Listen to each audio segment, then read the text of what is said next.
Her mood shifts without warning, and you feel your own peace shatter. You scramble for the right words, your heart races, and a familiar helplessness takes over. This reactive cycle leaves everyone feeling worse. Ancient Stoic philosophers faced different storms, but their wisdom holds a profound key for moments just like this. While you can never control another person's emotions, you have absolute power to master your own response. This video is your practical toolkit. You will discover 25 Stoic ways to navigate her emotional roller coasters, transforming tension into understanding and reactive anxiety into unshakable calm. This is not abstract theory. These are actionable strategies drawn directly from the writings of Marcus Aurelius, Seneca, and Epictetus. By the end, you will possess a clear mental framework to remain steady, compassionate, and connected, no matter what emotional weather arrives. What if her difficult moments could actually strengthen your character instead of draining your spirit? The first and most powerful Stoic tool is a simple mental shift. It begins with a single question asked silently in the moment the emotional wave hits. What here is truly within my control? This is the practice of the dichotomy of control, the bedrock of Stoic serenity. Your control is absolute, but it is also narrowly defined. It includes your judgments, your chosen actions, your internal reactions, and the meaning you assign to events. Everything else, from her specific feelings to the words she uses to express them, exists outside that circle. Her emotional state is an external event, much like the weather. You would not stand in a thunderstorm and shout at the clouds to stop raining. Attempting to command another person's inner world is just as futile and just as draining. Think of it as being on a boat during a squall. You cannot stop the waves from rising. That is not your power.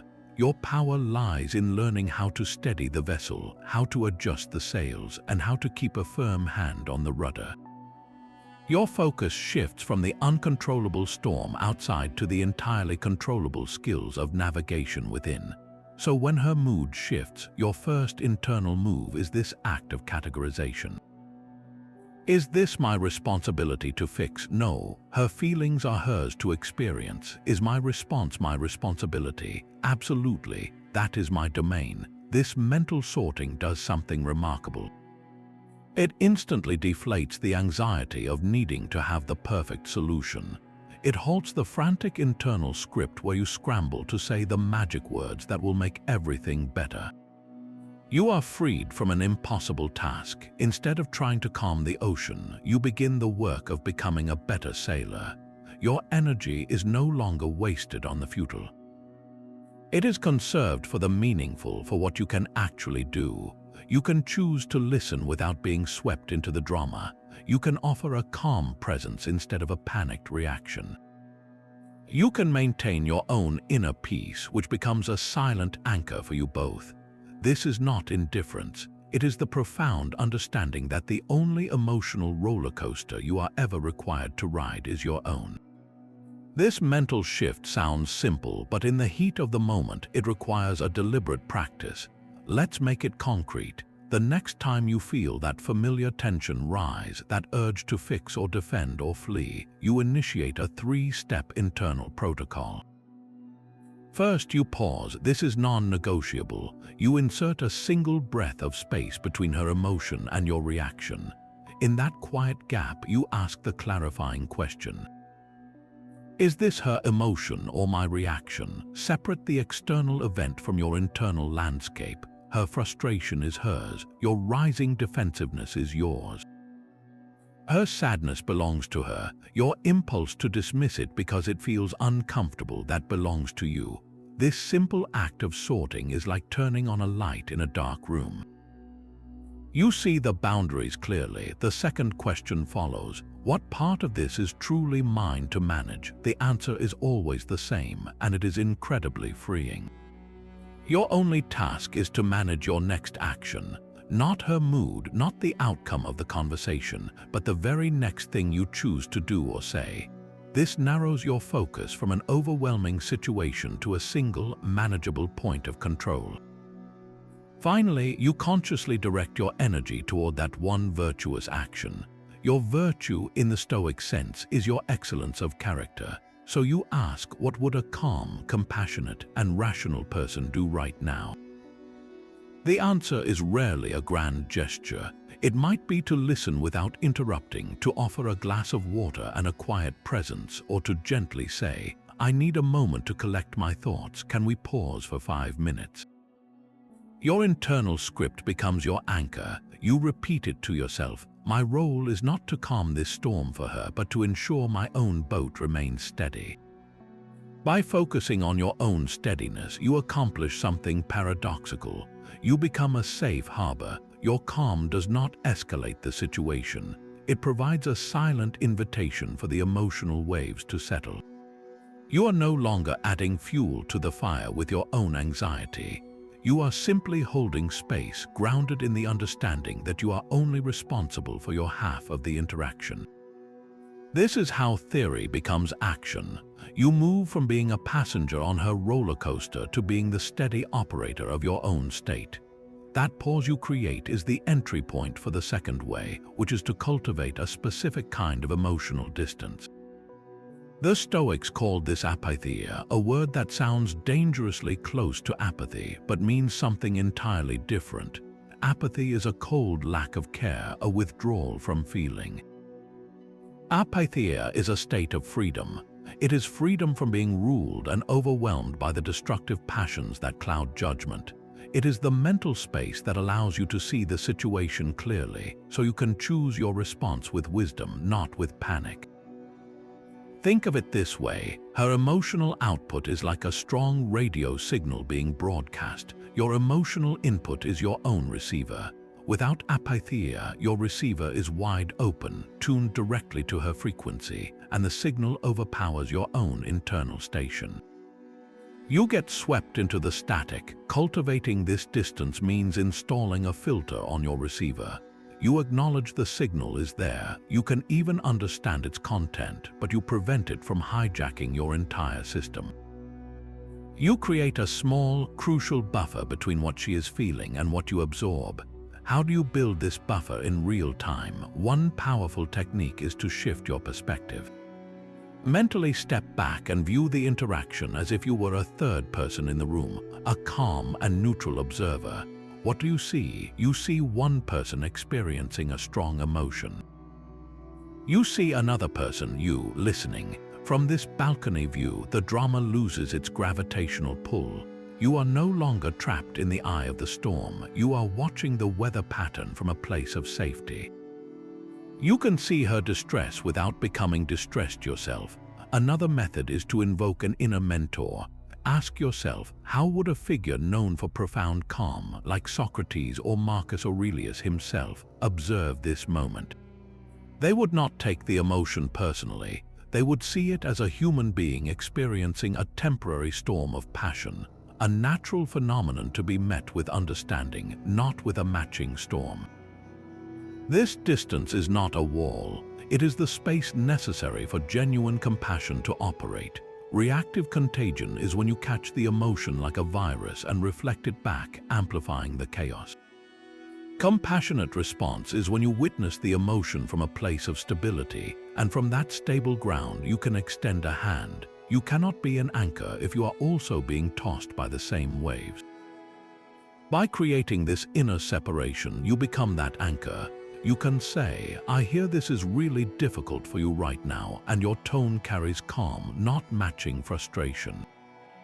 You can offer support without being consumed by the need to fix.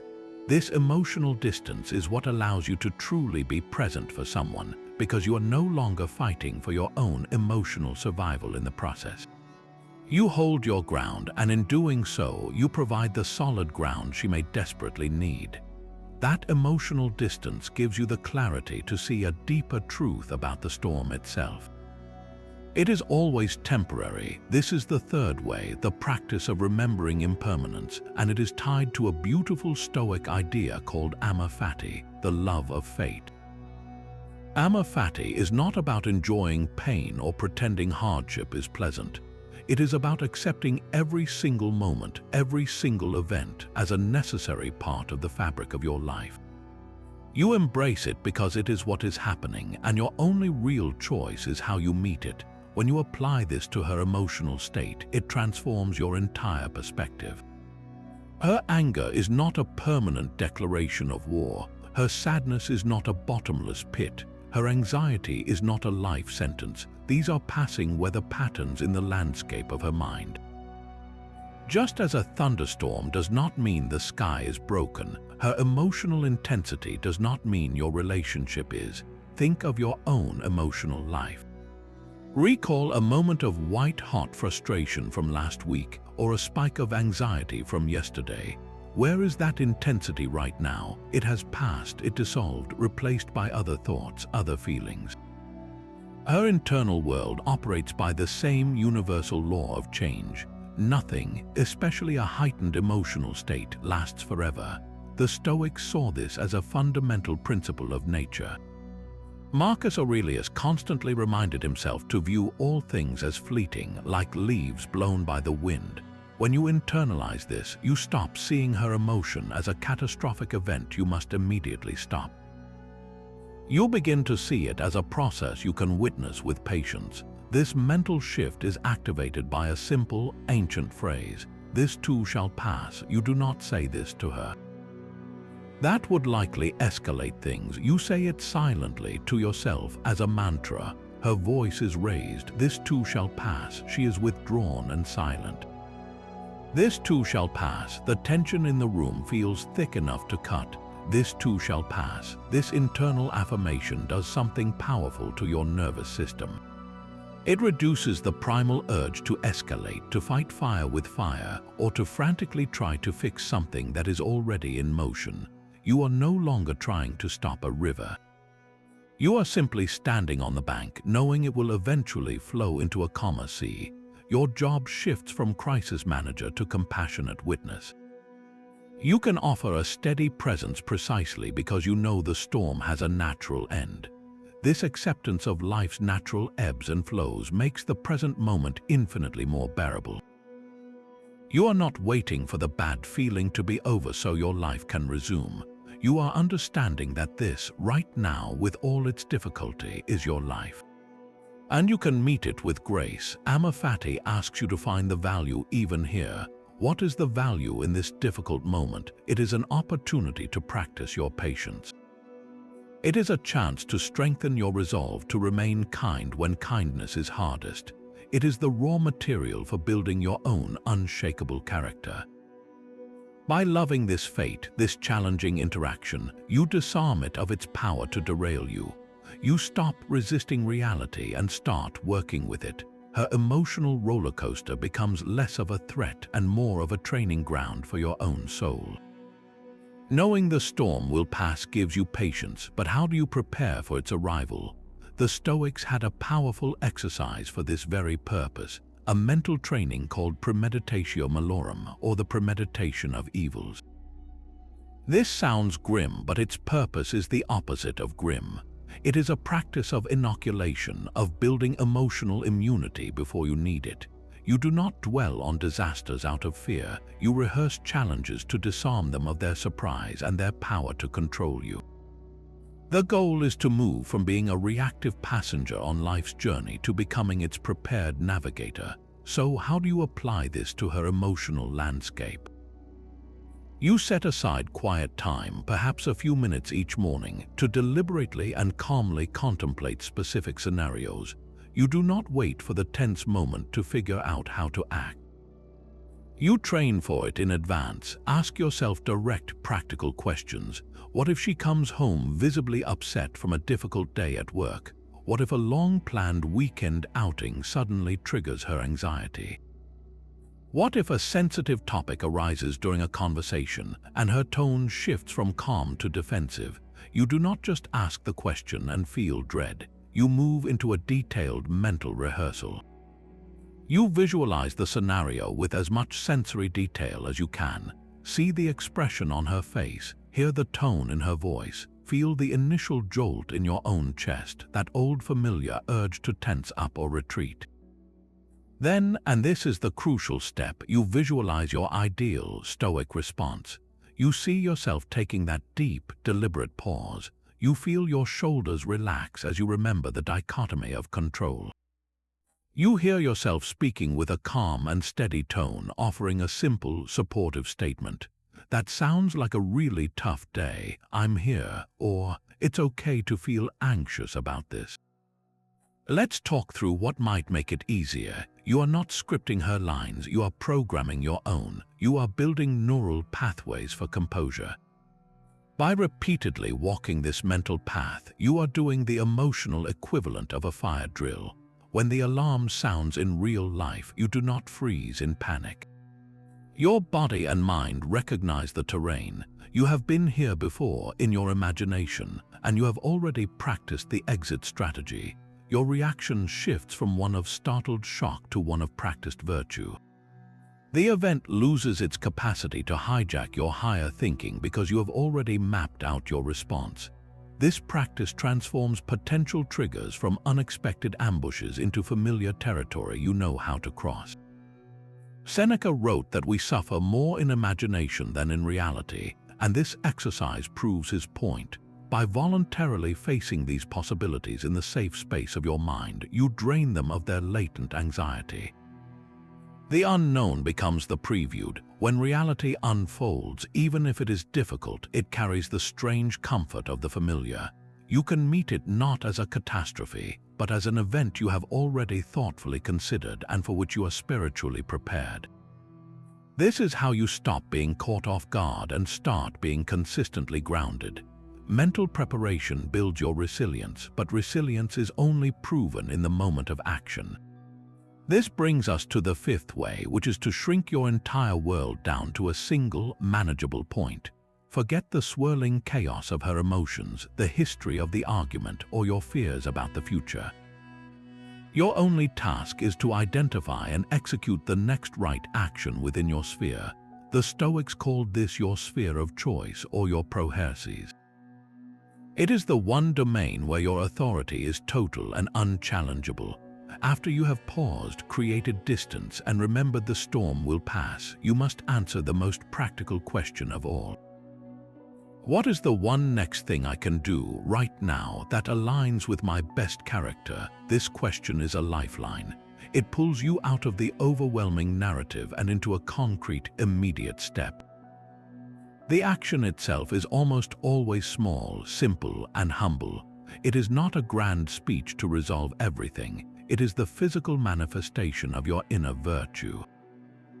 Perhaps the next right thing is to go to the kitchen and quietly make 2 cups of tea, placing one gently near her without a demand for a response. Maybe it is to say, in a softened tone, I can see you are hurting.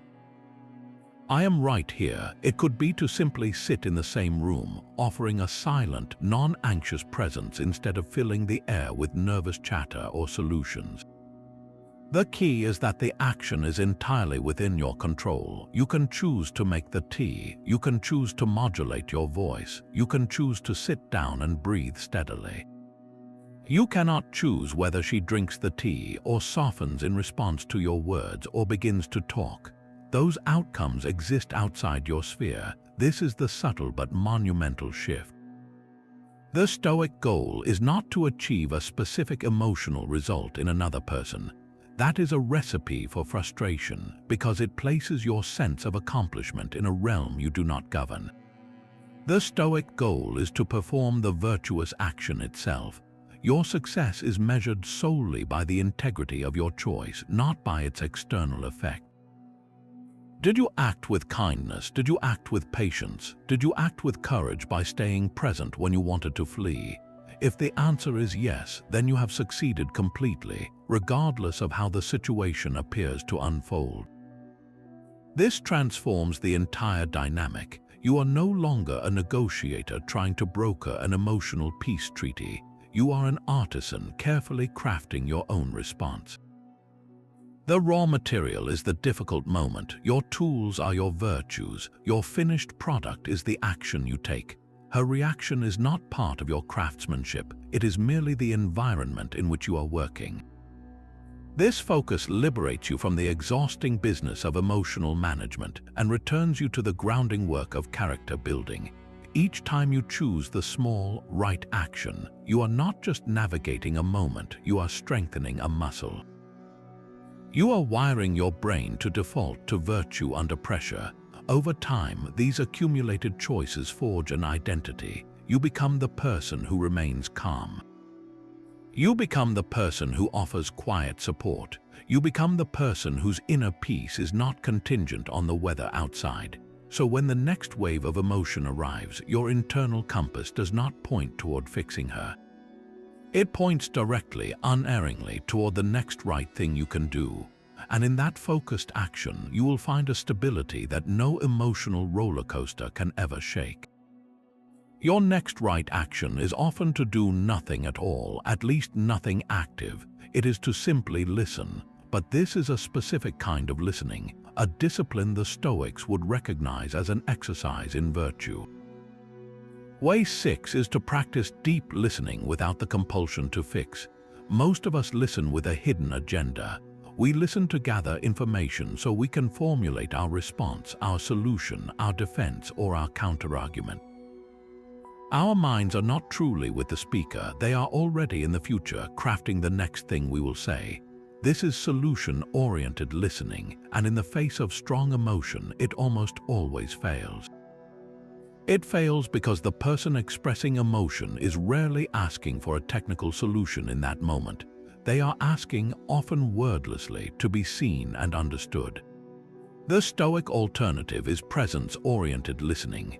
Your aim shifts from resolving her problem to comprehending her experience. You listen to understand her perspective as a valid expression of her inner world, not as a malfunction you are responsible for correcting. Think of it as listening to a piece of music. You do not listen to a sad song in order to make it happy. You listen to appreciate its texture, its emotion, its story. You allow it to be what it is. Apply that same principle to her words. Her frustration is not a wrong note to be corrected. It is a part of the current composition of her life. Your role is to be an attentive audience, not a frantic editor. To cultivate this, you can use a simple internal mantra.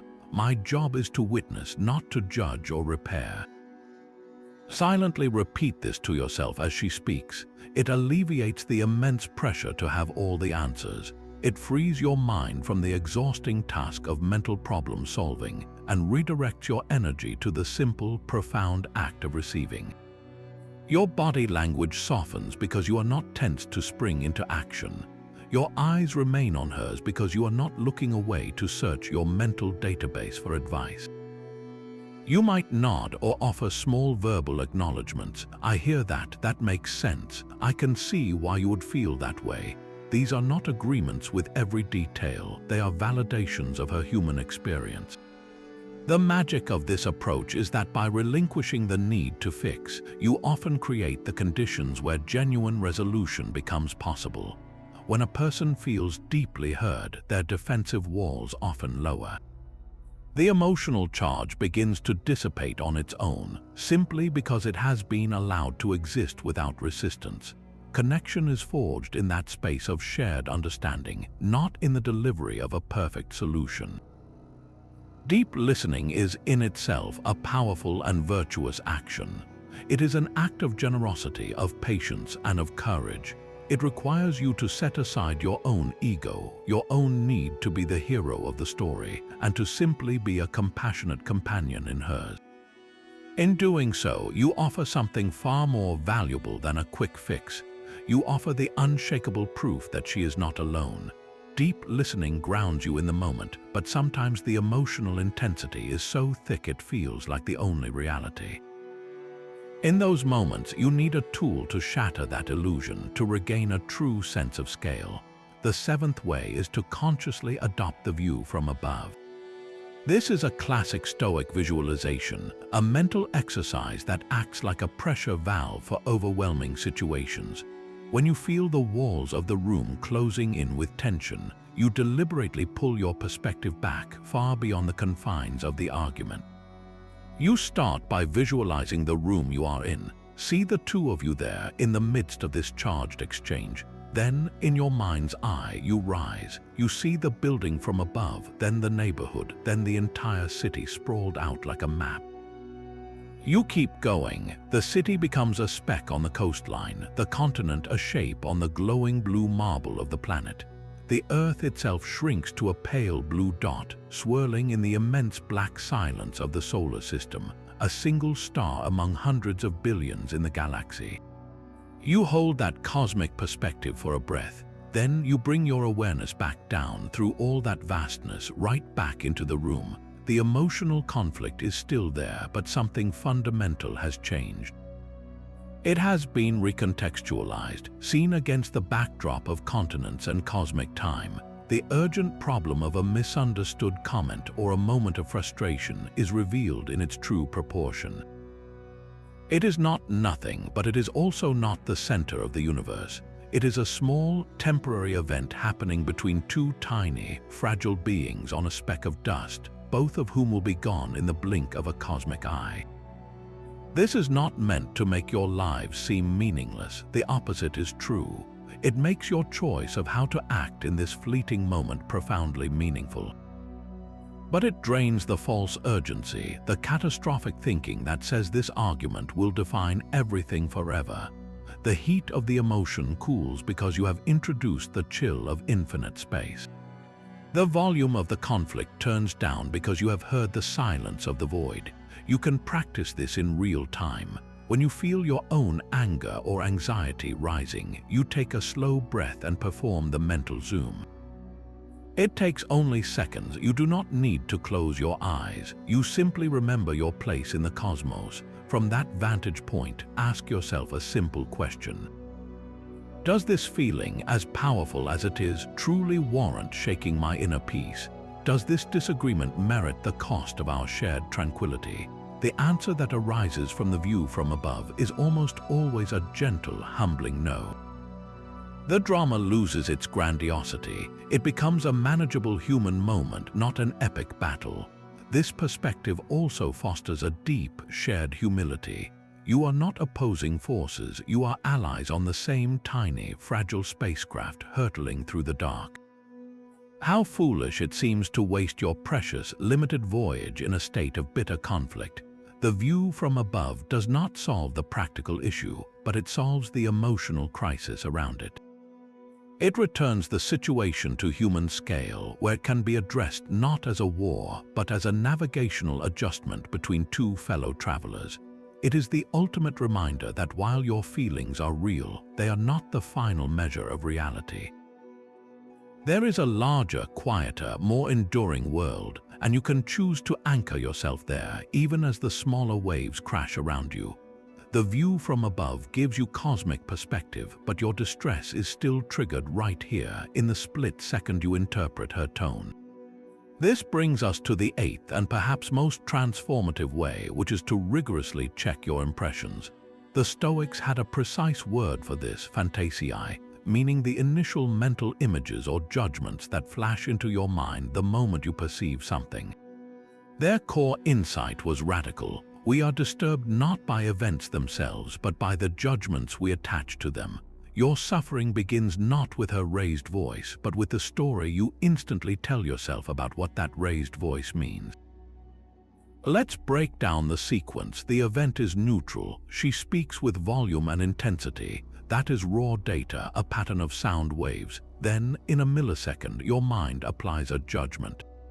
It labels the data. Your impression might be, she is attacking me, or she is being completely unreasonable, or this is a catastrophe that will ruin our entire evening.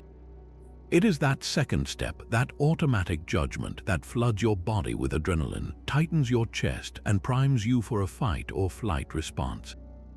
The event did not do that. Your interpretation did. Your task, then, is to insert a wedge of awareness between the event and the judgment. You learn to catch the impression as it forms and hold it up for examination before you accept it as truth. In the moment you feel that familiar surge of reaction, you pause and consciously label the process. You say to yourself, "This is just my initial impression of threat. This is my judgment that this is unfair." You name it for what it is, a thought, not a fact. This simple act of naming creates critical distance. It separates you from the thought. You are no longer the thought, you are the observer of the thought, and as the observer, you gain the power to question it. Is this impression accurate? Is it helpful? Is it the only possible way to see this? Very often you will find it is not. Her raised voice might be a sign of her own pain and frustration, not an attack on you. Her intensity might signal how deeply she cares about the issue, not a character flaw. The situation might be a minor misunderstanding, not a relationship-ending catastrophe. By checking the impression, you open a menu of alternative interpretations. You can consciously choose a more generous, more accurate, or more useful one. You can think, "She is in distress and this is how it is coming out," or "This is difficult but we can navigate it." This cognitive pause is the birthplace of your emotional freedom. Your feelings are no longer automatic prisoners of your first, often unkind, interpretation. They become followers of your chosen understanding. You reclaim authorship of your inner world. Instead of being hijacked by a snap judgment, you respond from a place of considered clarity. The sound of her voice remains the same, but the meaning you give it changes everything, and in that change you find your steady ground. Checking your impressions gives you the clarity to choose your response, and this is where true strength is revealed. The ninth way is to consciously respond with kindness, never with matching energy. This is not weakness or passivity. It is the disciplined application of the Stoic virtue of justice. For the Stoics, justice was not merely a legal concept, it was a social virtue, the art of giving each person what they are due, including kindness, fairness, and goodwill. When someone is caught in an emotional storm, what is the just response? It is not to inflict a storm of your own upon them. That would be an injustice, a failure of your character. The just response is to offer the calm, the gentle support, the steady reassurance that the situation lacks. You meet anger not with louder anger but with a lowered voice. You meet sadness not with impatient solutions but with a patient presence. You meet anxiety not with dismissive logic but with grounded reassurance. This requires immense inner fortitude. It is far easier to shout back, to withdraw in cold silence, or to match frustration with frustration. That is the automatic animal reaction. Choosing kindness is the human, the virtuous, the heroic choice.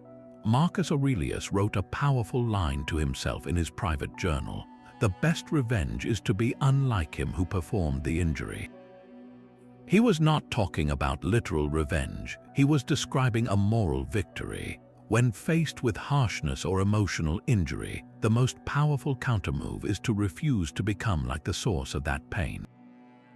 You break the chain of reaction. Her sharp tone is an invitation to join her in discord. Your kindness is a refusal of that invitation. It is a declaration that your character is not for sale, that it cannot be commandeered by someone else's temporary state. Think of it as emotional jujitsu. You do not meet force with opposing force, which only creates a collision. You redirect the energy by offering no resistance to the emotion itself, while firmly maintaining your own posture of compassion. You allow her feeling to exist, but you do not allow it to dictate your nature. This often has a paradoxical, disarming effect. Anger that meets a soft wall of understanding has nowhere to go. It often exhausts itself. Anxiety that meets a steady, non-anxious presence begins to calm because it is no longer being fed by a second source of fear. You become a mirror that reflects back not the distortion but the possibility of peace. You are modeling emotional regulation in real time, offering a live demonstration of how to navigate difficulty without self-abandonment. This is not about winning an argument. It is about winning back the integrity of the moment. Your success is measured by your adherence to virtue, not by her immediate change. Sometimes your kindness will soften the situation rapidly. Other times it will simply mean you navigated the storm without losing your own moral compass. Either way, you walk away undiminished, your character stronger for having chosen the harder, nobler path. You prove to yourself that you are governed by principle, not by impulse. And in that proof, you find a quiet, unshakable confidence that no emotional roller coaster can ever take from you. Choosing kindness is a daily discipline, a muscle you must strengthen even when no one is watching. This is where the 10th way comes into play, a practice that seems unrelated but builds the unshakable foundation for everything we have discussed. It is the deliberate embrace of voluntary discomfort. The ancient Stoics, from Seneca to Cato, did not wait for hardship to find them. They sought it out in small, controlled doses. They would wear thin clothes in winter, sleep on a hard floor, or fast for a day. This was not self-punishment. It was a form of training, a spiritual workout designed to fortify what Marcus Aurelius called the inner citadel, your core of resilience. The logic is profound. If your sense of peace and stability is dependent on everything going smoothly, on your partner always being in a good mood, on your environment being perfectly calm, then you are living on borrowed tranquility. You are one upsetting conversation away from losing your center. Voluntary discomfort changes that equation. By willingly inviting minor hardship into your life, you prove to yourself on a visceral level that you can endure difficulty without breaking. You demonstrate that your well-being is not held hostage by external conditions. Start with something simple and safe. Take a cold shower for the final 30 seconds. Skip a meal and sit with the hunger, observing the sensations without panic. Walk a longer route home in the rain without complaining. In these small acts, you are not just building tolerance for cold or hunger. You are rehearsing the exact mental skill you need when her emotional storm arrives. You are practicing the art of feeling an uncomfortable sensation, acknowledging it fully, and yet consciously choosing not to be ruled by it. You are separating the physical or emotional stimulus from your reaction to it. When you stand in the cold water, your body screams to get out. Your mind, however, makes the choice to stay. It says, "This is unpleasant, but it is not harmful. I can endure this. I am stronger than this temporary sensation." That is the same inner voice you need when the atmosphere in the room grows tense. The emotional discomfort you feel is not so different from the physical chill. It is a powerful sensation, but it does not have to command your actions. Because you have trained in voluntary discomfort, you have a deep cellular memory of enduring something difficult by choice. You know you can feel the wave of her frustration without being swept away by it. Your peace becomes less reliant on her being calm and more rooted in your own proven capacity to withstand turbulence. You stop needing the world to be soft for you to be okay. This makes you a far more stable partner. You are no longer anxiously monitoring her mood as a barometer for your own inner weather. You have your own barometer calibrated through deliberate practice. When her storm hits, you are not a fragile vase on a wobbly table. You are the table itself, solid and grounded, able to hold space for whatever is placed upon you without fearing you will shatter.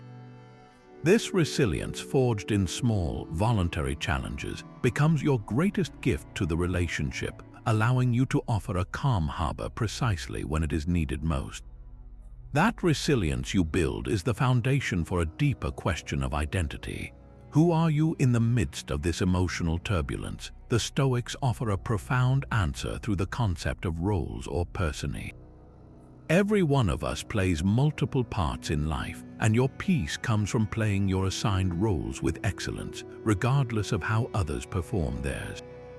You are a partner, a supporter, a fellow human being navigating a complex world. When conflict arises, your most powerful guiding question is not, "What do I want to say?" It is, "What does my role as a caring partner require of me right now?" This question cuts through the noise of ego and hurt feelings. It directs your focus away from being right and toward being good. Your role as a partner is not that of a debater scoring points, a detective assigning blame, or a judge handing down a verdict. Your role is that of an ally. An ally provides support, seeks understanding, and protects the connection, even when the battle is with difficult feelings. In the heat of the moment, this might require you to exercise patience when you feel like snapping. It calls for understanding when you feel misunderstood. It demands forbearance, which is the conscious choice to hold back a sharp retort you have every right to say. Fulfilling this role is not about being a passive doormat. It is about active virtue. It is choosing the harder, nobler action because it aligns with the person you have committed to being. Think of a captain guiding a ship through a squall. The captain's role is not to shout at the storm for being unfair or to abandon the wheel in frustration. The captain's role is to steer, to make calm decisions, and to ensure the safety of everyone on board, no matter how chaotic the seas become. Your relationship is the vessel. Your assigned role is to be its steady captain when emotional weather hits. This clarity liberates you. You are no longer reacting to her tone, you are responding to your duty. Your internal script shifts from, "How dare she speak to me like that?" to, "My role right now is to de-escalate and listen." The measure of your success is no longer whether she apologizes first or sees your point, but whether you acted in accordance with your role. Did you remain patient? Did you seek to understand? Did you protect the bond from further damage? If you can answer yes, you have succeeded with integrity, regardless of the immediate outcome. This focus on your own performance provides an unshakable source of self-respect. You walk away from difficult interactions knowing you played your part well. You upheld your end of the social contract. That knowledge is a quiet, internal victory that no external disagreement can ever take from you. By remembering your role, you stop trying to control the entire play and instead commit to delivering your own lines with grace and strength. Remembering your role provides a steady compass, but to navigate with true wisdom, you need a richer map of the territory. This map is drawn not in moments of conflict, but in moments of quiet reflection. Way 12 asks you to perform a specific mental exercise, a targeted form of premeditatio that builds an emotional buffer of immense strength. You practice negative visualization on her positives. This means you deliberately and regularly imagine your life without the very qualities you cherish most in her. Picture your daily routine without a particular laugh filling the quiet spaces. Envision coming home to an empty house with no one to share the small stories of your day. Think of facing a personal challenge without her unique brand of support, the one that always seems to know exactly what you need. This is not a morbid fixation on loss. It is a deliberate, conscious tool to ignite a profound and active gratitude. The Stoics called this premeditatio malorum, but here you are applying it to the good, to inoculate yourself against taking it for granted. By mentally removing her presence, you force yourself to viscerally feel its value. You are not just thinking, "I am grateful she is here." You are feeling the hollow ache of her absence, so that when you open your eyes to reality, the relief and appreciation flood in with tangible force. This practice reshapes your entire perception. It moves her from being a fixed part of your landscape, like a piece of furniture you stop noticing, to being a daily, conscious gift. Her quirks, even the ones that sometimes annoy you, become woven into the irreplaceable tapestry of who she is. The key is to extend this visualization beyond the easy positives.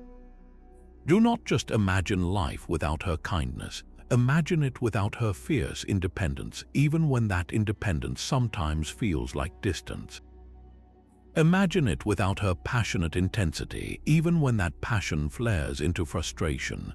You are cultivating gratitude for the whole, complex, contradictory person, not just for the convenient parts. This cultivated gratitude becomes your secret armor when emotional storms arrive.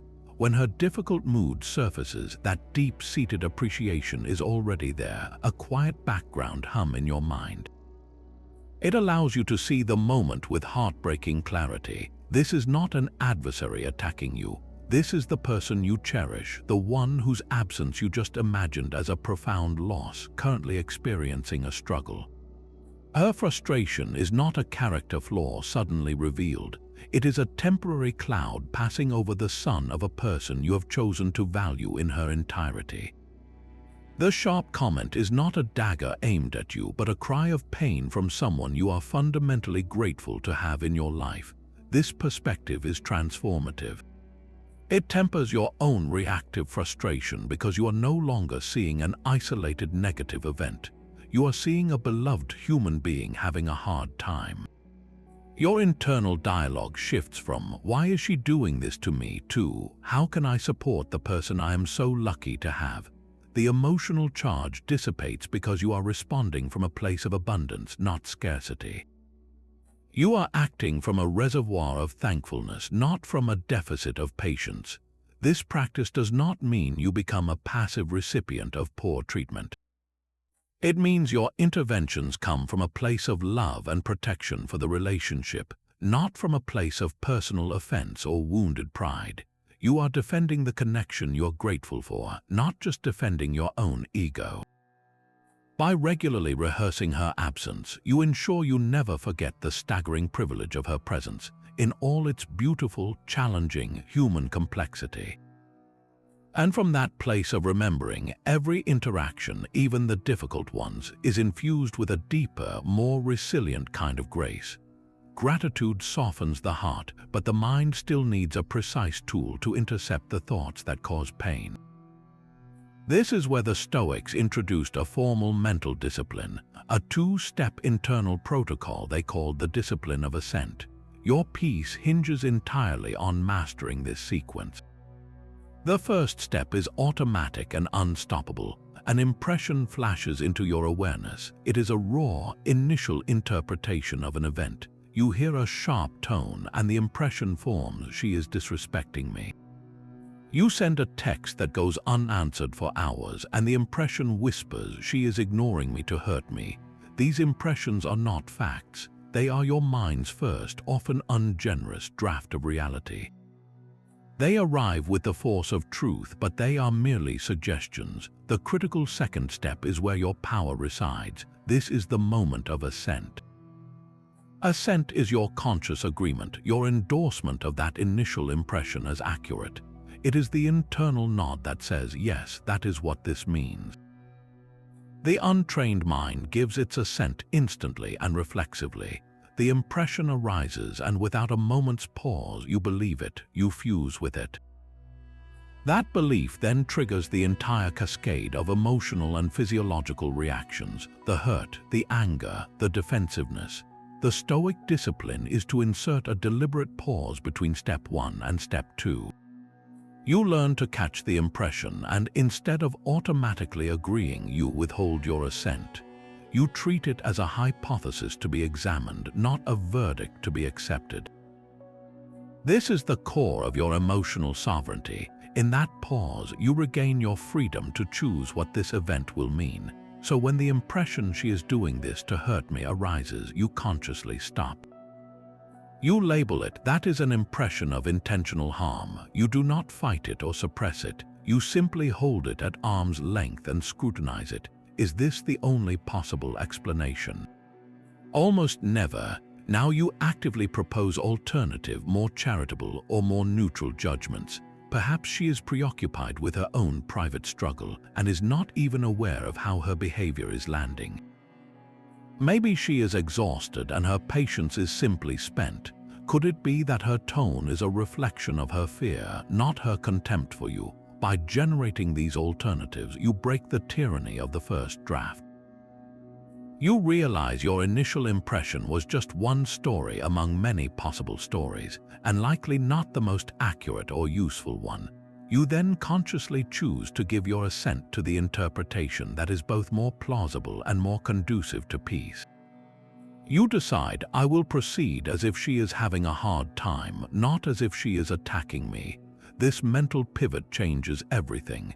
The same external behavior now registers in your nervous system as a call for understanding, not as a declaration of war. Your body relaxes, your mind clears. You are no longer preparing a counterattack based on a faulty premise.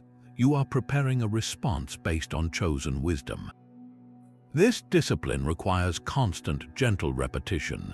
It is the workout for your discernment muscle. Each time you withhold a scent from a negative, personalized interpretation, you weaken its automatic power. You are reprogramming your default settings from defensiveness to curiosity, from taking things personally to seeking context. Over time, the generous interpretation begins to arise first. You start to see the person behind the behavior, the pain behind the outburst. The emotional roller coaster loses its terrifying drops and loops because you are no longer strapped into the seat of your worst assumptions. You are standing on the solid ground of your chosen understanding, watching the tracks from a place of unshakable calm.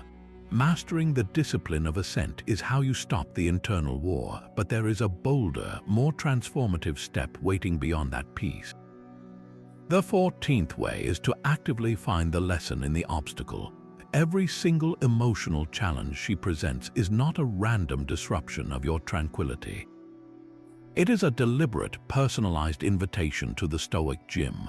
This is where your character is not merely preserved, but actively forged and strengthened. The friction, the tension, the uncomfortable heat of the moment, this is the necessary resistance against which your virtues develop definition. Without resistance, a muscle atrophies. Without emotional friction, your patience, your courage, your self-control remain theoretical, untested ideas. Her difficult mood is the weight you lift to become emotionally stronger. The next time you navigate a tense interaction and feel that familiar drain, do not simply retreat to recover. Pause and ask two deliberate questions in the quiet that follows. What specific virtue did this situation demand that I practice? And how precisely did responding well make me stronger? Your answers will be concrete. It demanded patience when every fiber wanted to rush to a solution. It demanded the courage to stay present when I wanted to withdraw. It demanded the self-control to speak gently when I felt like shouting. In identifying the virtue, you accomplish a profound reframe. The event is no longer just a problem she caused, it is a training session you completed. You moved the weight, you endured the sprint, you grew. This shifts your entire emotional relationship to her roller coasters. They transform from being unpredictable nuisances that happen to you into being essential, scheduled appointments for your own moral development. Resentment begins to melt, replaced by a strange, new form of gratitude. You are not grateful for the pain, but you become grateful for the test. Just as an athlete is grateful for the grueling workout that builds championship endurance, you can learn to be grateful for the emotional workouts that build championship character. Marcus Aurelius wrote that the impediment to action advances action, and what stands in the way becomes the way. Her emotional state, when it stands in the way of your peace, becomes the very way you cultivate a deeper, more unshakable peace.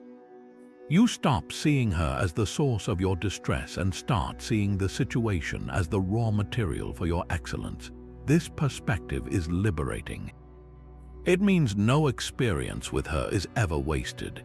Even the most frustrating exchanges become deposits in the bank of your inner strength. You walk away not diminished but fortified, carrying the quiet satisfaction of someone who has just leveled up. The roller coaster, then, loses its power to terrify or exhaust you. You begin to step onto it with the focused mind of a craftsman entering the workshop, knowing you will leave with a stronger, more refined version of yourself. There is immense power in the words you choose not to say. The 15th way is to speak little and well, a principle championed by the Stoic philosopher Seneca. He advised, be silent as much as you can, or say only what is necessary and in few words. In the calm of a quiet room, this sounds simple. In the heat of an emotional moment, it becomes a profound discipline of restraint. When feelings are high, there is a powerful urge to explain, to justify, to defend your position with a flood of words. You want to correct the misunderstanding, outline your logic, prove your point. This torrent of speech, however well-intentioned, rarely lands as clarification.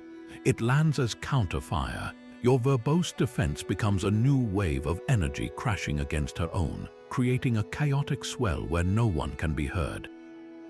Each additional sentence is another log on the emotional bonfire. The Stoic alternative is radical brevity. You consciously choose to use the fewest, calmest, and truest words possible.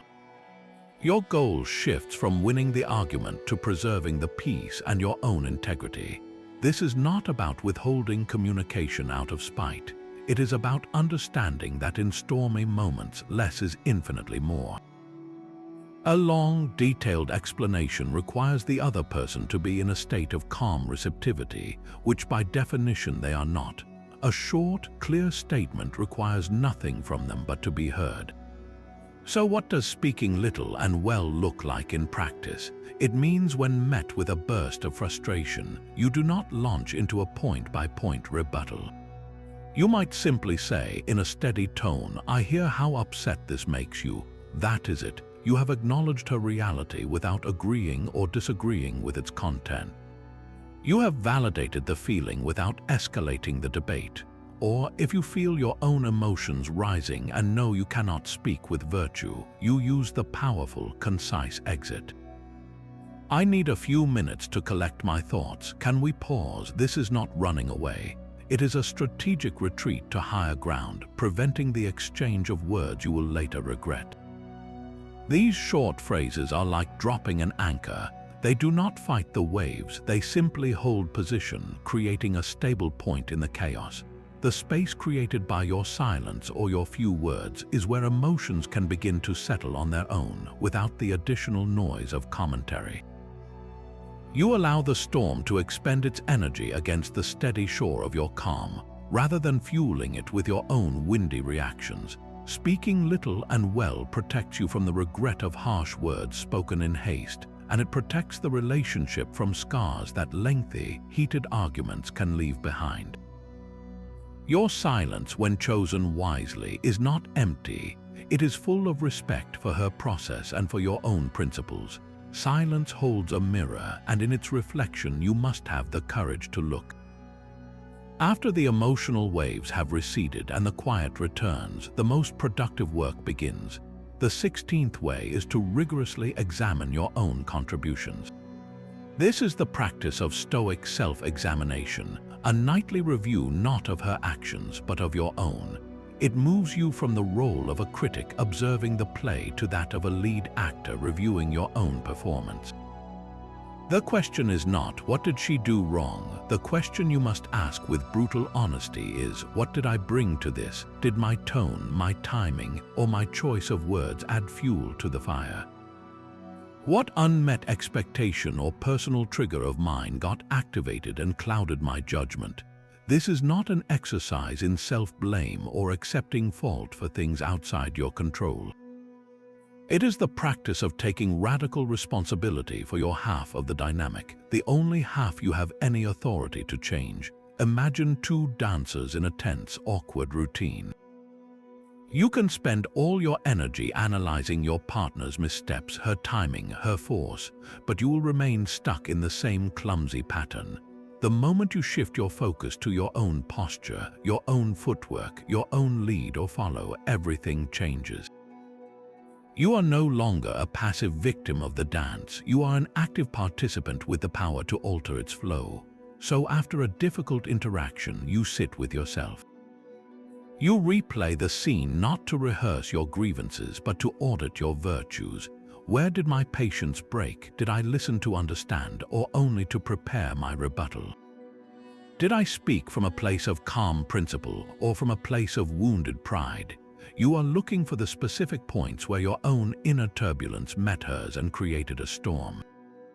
Perhaps you realized that her comment about a messy kitchen triggered a deep-seated fear of being judged as inadequate, and your defensive snap was a protection of that old wound, not a reasoned response to the present moment.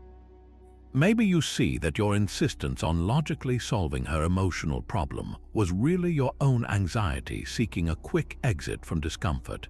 This kind of honesty is uncomfortable, but it is the source of true power. By identifying your own triggers and contributions, you reclaim immense agency. You are no longer a helpless passenger on her roller coaster, forever waiting for her to drive more smoothly. You discover the controls in your own seat. You learn that your unmet expectation for a perfectly peaceful evening is a setup for frustration. You see that your trigger around feeling disrespected is a button she can push, but only if you leave it exposed and unexamined. This knowledge is liberation. The next time a similar situation arises, you are not starting from scratch. You are entering with a map of your own inner landscape. You can recognize the old trigger as it stirs and choose not to follow its familiar path. You can consciously decide to act differently, to breathe through the urge to be defensive, to offer understanding instead of debate. This transforms future interactions because you are changing the only variable you truly can, yourself. The dynamic cannot remain stuck when one person begins to move with new awareness. Your focus shifts from trying to manage her emotions to mastering your own reactions, and in that mastery, you find a quiet, unshakable form of control that no external storm can ever take away. Self-examination reveals your own triggers, but it can also reveal a deeper, more fundamental truth about the source of the conflict itself. Her emotional pain is never truly an isolated event. The Stoics had a powerful concept for this understanding, sympatheia, the belief in the profound interconnectedness of all rational beings. Think of humanity as a vast, living organism. When your finger aches from a splinter, your entire body feels the disturbance. Your brain directs resources to heal it, your other hand moves to help. The pain in one part is a concern for the whole. In the same way, her emotional distress is a localized pain in the larger organism of your shared life, and indeed of humanity itself. When she speaks from a place of hurt or frustration, she is not launching a targeted missile at you. She is signaling a disturbance in her part of the web, and that vibration travels along the threads that connect you. Seeing her pain through this lens fundamentally changes your perception. It is no longer a personal affront. It is a symptom of her own suffering. Her sharp words are not the problem. They are the fever indicating an internal infection of stress, fear, or disappointment. Your defensiveness, the urge to fire back or build a wall, is like your body deciding to attack the aching finger rather than assist it. It is a misunderstanding of the basic fact that you are part of the same system. Sympatheia asks you to shift from a mindset of me versus you to one of us facing a difficulty. This is where compassion naturally arises, not as a forced sentiment, but as the logical, biological response of one part of a whole to another part in distress. Your duty then becomes clear. As a connected part of this shared human web, your role is to contribute stability, not further chaos. By remaining calm, by offering a listening ear, by refusing to reflect back hostility, you are not just being a good partner. You are performing a small but essential service to the common good. You are injecting peace into the network where there is agitation. You are strengthening the bonds of your shared humanity precisely when they are being tested. This philosophical perspective lifts your response from the personal to the purposeful. It is no longer about winning a petty argument or protecting your fragile ego. It is about upholding a cosmic principle, the Stoic ideal that we are born for cooperation, like feet, like hands, like eyelids. When her emotional roller coaster dips and swerves, you can see yourself as the steady counterweight, the balancing force the system needs to regain equilibrium. Your calm is not for you alone. It is a gift you offer back to the web, a conscious choice to heal the connection rather than sever it. This makes patience feel less like a burden and more like a sacred obligation. It transforms a frustrating evening into a meaningful act of philosophical integrity. You are living the truth that no man is an island, and in doing so, you become the anchor that keeps the entire shared landscape from being washed away. That interconnectedness you feel is a bond, not a chain. The 18th way is to hold things loosely, including the outcomes you desperately want from a difficult conversation. The Stoics had a term for things outside our control that are neither good nor bad in themselves. They called them adiaphora, indifferent matters. This includes the specific result of an emotional interaction. You cannot control whether she calms down in 5 minutes or 5 hours.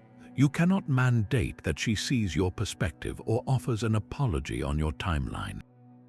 These are external outcomes, and clinging to them as the sole measure of success is a recipe for profound frustration.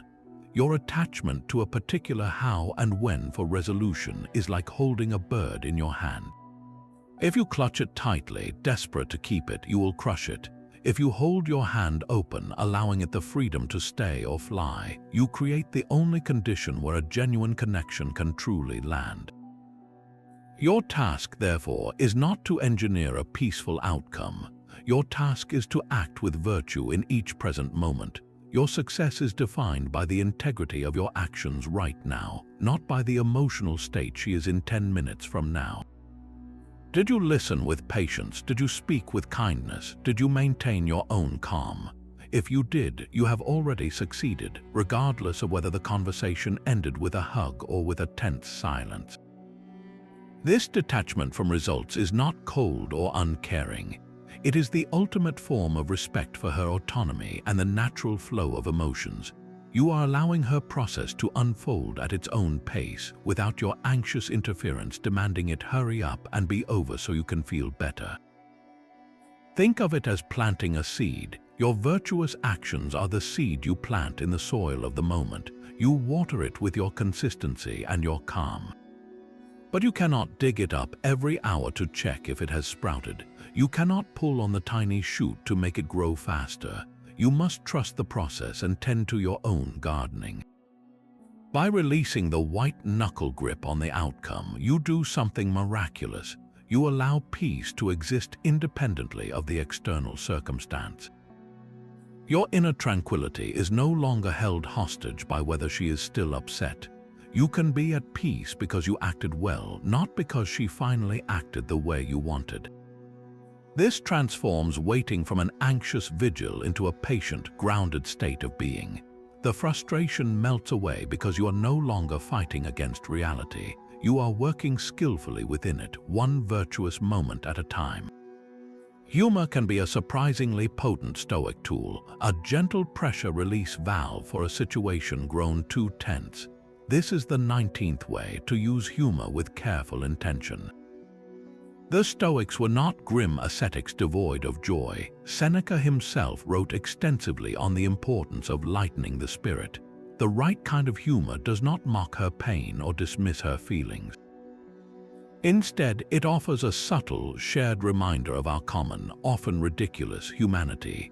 It is the humor of perspective, not of punchlines. Imagine a moment where the tension has become almost tangible, a thick silence after sharp words. You feel the weight of it, a carefully chosen, light observation, usually about yourself or the universal human experience, can sometimes cut through that density like a sunbeam through fog. Perhaps after a long silence born of frustration, you look at your own clenched hands and say with a soft sigh, "You know, I think my shoulders are up around my ears." You are not making fun of her. You are humorously acknowledging your own physical reaction to the stress, inviting a moment of shared recognition. Or, if the argument has circled a trivial point, you might gently observe, "We are two very smart people being very silly about where to order dinner."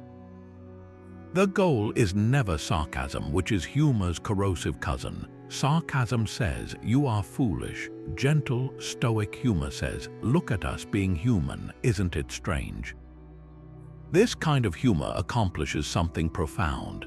It signals without a grand speech that the world has not ended. It reaffirms that the connection between you is still intact, strong enough to bear a moment of levity. It offers an alternative perspective, a tiny mental exit ramp from the highway of escalating negativity. By laughing, even softly, at the absurdity of the situation or your own role in it, you break the spell of catastrophic thinking. It becomes harder to stay fully armored in anger when a part of you recognizes the shared comedy of the conflict. The key is that the humor must spring from warmth, from a place of affection and shared fate. It is the smile in your voice when you say, "Well, this isn't how I pictured our Tuesday evening going," that communicates, "I'm still here with you, even in this mess." When it lands, it can transform the emotional chemistry of the room, creating just enough space for both of you to step back, take a breath, and remember why you chose each other in the first place. Humor offers a doorway out of the tension, but sometimes the storm is too loud for even a gentle smile to be heard. In those moments, you need a sanctuary, a place no external noise can ever reach. This is your inner citadel, a fortress of the mind the Stoics believed every person possesses. When her emotional world feels like a siege, with demands and frustrations battering at your gates, you have the sovereign right to retreat behind these walls.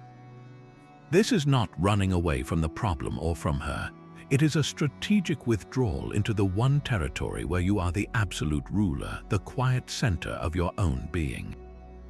Picture it clearly. Your inner citadel is not a dark, isolated dungeon.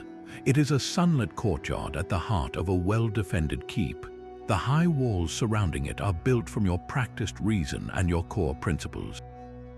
The gates are operated only by you. No one else has the key. From this secure place, you can observe the chaos outside the walls without being consumed by it.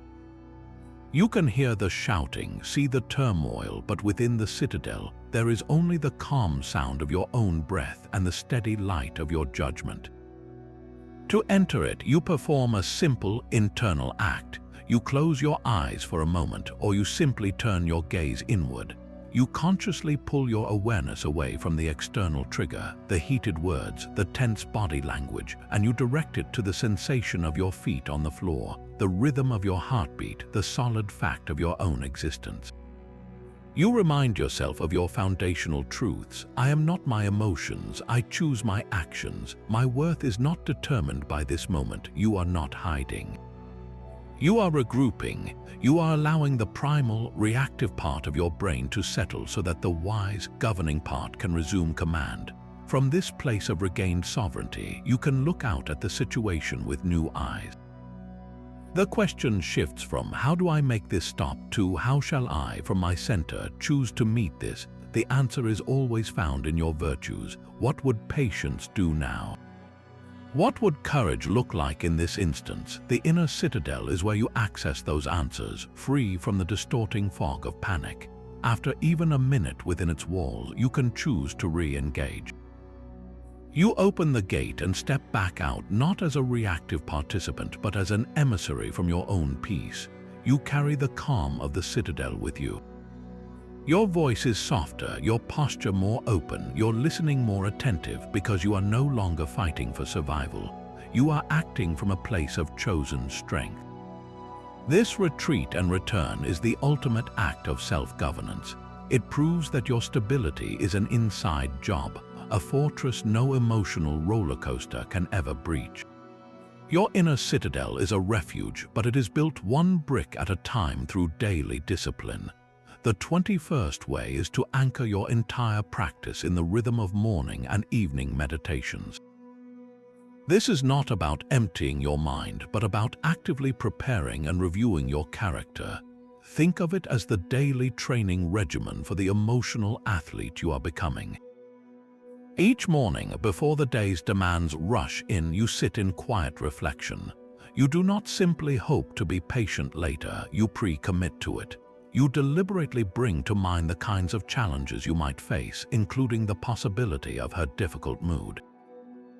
You visualize it calmly, you see her frustration, you feel the initial tug on your own peace, and then you see yourself responding with your chosen virtues. You mentally rehearse taking the pause, remembering the dichotomy of control and offering a grounded response. This morning meditation is like studying the map before a journey. You are not fearing the terrain, you are familiarizing yourself with it, so when you encounter it in reality, you are not lost. You are walking a path you have already traced in your mind. Then, as the day closes, you return to stillness for the evening review. This is where you turn from preparation to honest assessment. You ask yourself two specific questions without judgment, only with the curiosity of a scientist studying data. Where today did I let her emotions sway me from my center? Perhaps you snapped back after a long day or withdrew into cold silence. Acknowledge it simply. Then ask, where did I hold my ground with kindness? Maybe you listened deeply when you wanted to interrupt, or you offered a gentle word instead of a sharp one. Celebrate that small victory. This nightly audit is not for self-criticism, it is for calibration. It shows you exactly where your mental muscles are strong and where they need more focused training. Over days and weeks, this daily ritual builds a resilient consistency. The morning preparation wires your brain for virtue, and the evening review reinforces the neural pathways that lead to peace. You stop being a passive reactor to emotional weather and become its conscious, prepared observer. The roller coasters do not disappear, but your seat on them becomes infinitely more stable because you have practiced keeping your balance every single day in the quiet of your own mind. The morning and evening meditations train your focus inward, but the most profound shift happens when you turn that focus outward with a new kind of sight. The 22nd way asks you to see her not as an opponent but as a fellow struggler. This is the Stoic practice of social ontology, a philosophical term that simply means understanding the fundamental nature of people as imperfect beings, all carrying invisible burdens. When she snaps or withdraws, your automatic judgment labels her as difficult. Social ontology invites you to replace that label with a deeper narrative. She, like me, is wrestling with her own pains and fears. This is not about making excuses for poor behavior. It is about accurately perceiving the human reality behind the behavior. You are both members of the same flawed species, navigating a complex world with limited knowledge and infinite capacity for error. Think of a crowded street.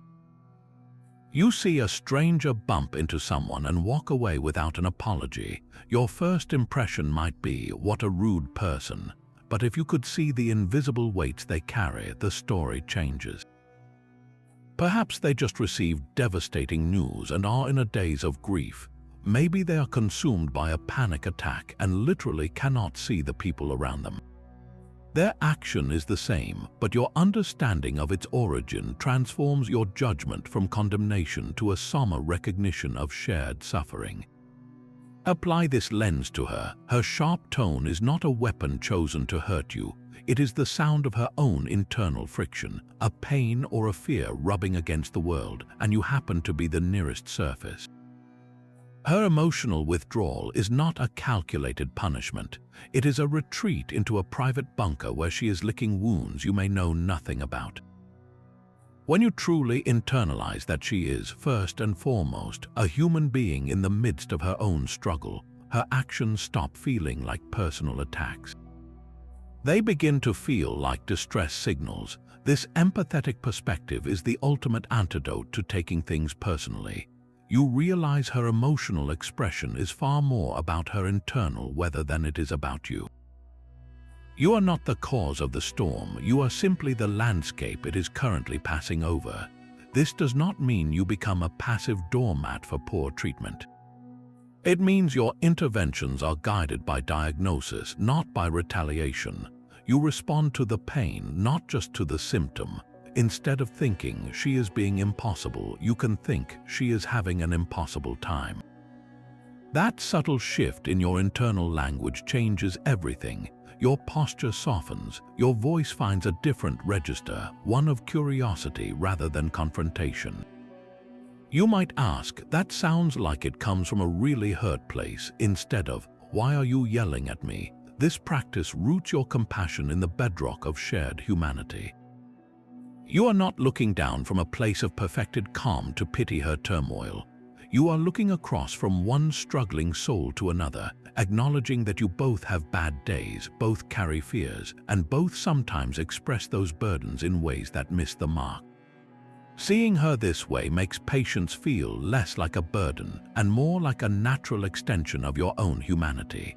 It transforms the emotional roller coaster from a hostile ride she is forcing you on into a difficult journey you are witnessing her endure. And sometimes the most powerful thing you can do is simply recognize the traveler. That practice of seeing her struggle requires you to be fully present to witness it, which leads directly to the 23rd way. Your greatest source of anxiety in these moments is rarely the present reality. It is the terrifying future your mind is already writing. One sharp comment becomes a forecast of a miserable evening, which spirals into a prediction of a strained week, and before you know it, you are mentally living in a future where the relationship itself is crumbling. This is catastrophic forecasting, and it is a primary fuel for panic. The Stoic antidote is to ruthlessly anchor yourself in the present moment, in the sensory reality of the now. Your power exists only here, not in the imagined argument of 10 minutes from now, not in the feared silence of tomorrow, but in this single breath, in this exact point in time. So when you feel that future-tripping anxiety begin to pull you away, you perform a simple, physical grounding exercise. You shift your attention from the frightening movie in your mind to the actual, tangible world around you. Feel the solid pressure of your feet against the floor. Notice the temperature of the air on your skin. Listen to the specific tone of her voice, not just the meaning you are assigning to her words, but the actual sound waves as a physical phenomenon. See the details of the room, the color of the wall, the way the light falls on a surface. This is not avoidance. This is a radical return to what is actually true. The story in your head about endless misery is a fiction. The feeling of your breath moving in and out of your lungs is a fact. By anchoring in the factual, you break the hypnotic spell of the fictional. The panic cycle requires your mental absence, your abandonment of the present to live in a dreadful future. When you reclaim your presence, the cycle shatters. You are no longer dealing with the terrifying monster of your imagination. You are dealing with a difficult but manageable human moment. The present moment is almost always bearable. It is the projected future that feels unbearable. So you ask yourself, stripped of all the stories, what is actually happening right now? She is speaking with intensity. You are breathing, that is all. From that clean, clear space, you can choose your next action with precision. You are no longer reacting to a ghost, you are responding to a person. This focus on the now is the ultimate tool for de-escalation, because it prevents you from adding the fuel of your own catastrophic imagination to the existing emotional fire. You meet the reality of the moment, not the nightmare you fear it will become. Grounding yourself in the present moment gives you the clarity to make the most strategic choice of all. The 24th way is to choose your battles with wisdom, which the Stoics called phronses or practical wisdom. This is the virtue that guides all the others, telling you not only how to act, but when to act and, crucially, when not to. Not every emotional expression is a declaration of war that requires your diplomatic engagement. In fact, many are simply flares in the night, signals of distress that ask only to be seen, not debated. Practical wisdom is the inner advisor that helps you discern the difference. It asks you to pause and consider a vital question before you speak. Is this a hill worth dying on? Is correcting the slight exaggeration she made in her anger going to lead to greater understanding? Or is it merely going to prove your superior grasp of the facts while deepening the rift? Very often, the courageous and wise action is to let the comment pass, to absorb the sharp edge of a frustrated remark without parrying it back. This is not weakness or surrender. It is the strength of a deep river that allows a stone to sink without altering its course. Your goal shifts from winning every point to preserving the peace and the relationship itself. Imagine she says, in a moment of overwhelm, "You never help around the house." The factual inaccuracy screams for correction. The untrained mind leaps to defend, listing all the times you did the dishes, took out the trash, folded the laundry. But practical wisdom hears the deeper message beneath the inaccurate words. It hears, "I am feeling overwhelmed and unsupported right now." correcting the never is like arguing about a spelling error on a cry for help. It completely misses the point. The wise response ignores the factual bait and addresses the emotional truth. It might say, "It sounds like you're carrying too much." Let's talk about how we can balance things better. You have chosen not to battle over the dictionary definition of never, and instead chosen to engage with the real issue, her feeling of burden. This discernment is a superpower. It means you stop taking the verbal ammunition at face value. You learn to see the emotional shrapnel for what it is, the fragmented pieces of a larger feeling.